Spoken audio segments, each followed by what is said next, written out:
اسلام نے عورت کو اپنے آپ کو اچھی طرح کور کرنے کے احکامات دیے ہیں.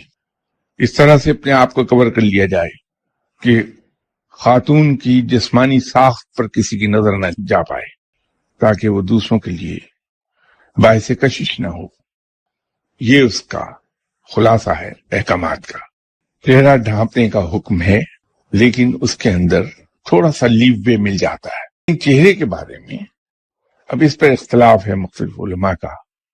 کچھ کے نزدیک بوقت ضرورت چہرہ اگر ننگا رہ جائے تو کوئی اس میں حرج نہیں. کچھ علماء کا فرمانا یہ ہے کہ چہرہ کسی حال میں بھی ظاہر نہیں ہونا چاہیے. یہ جو پابندی ہم کہتے ہیں کہ ایک بال بھی کہیں نظر نہ آئے، میں ذاتی طور پہ سمجھتا ہوں کہ اسلام سختی نہیں کرتا کسی معاملے میں.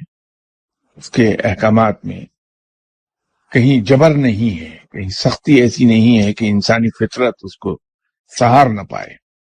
تو انسان کو ہر ممکن احتیاط کر لینی چاہیے پردہ کرنے کی. اگر اس تمام تر احتیاط کے باوجود ایک آدھ بال ظاہر ہو گیا، کہیں باہر نکل آیا کسی وجہ سے، ہماری نیت کو دیکھ کر کے ہماری نیت یہ تھی کہ ہم پوری طرح اسلامی احکامات کے مطابق اپنے آپ کو ڈھانپ لیں، تو میرے خیال میں اللہ تعالیٰ معاف کرنے والا ہے.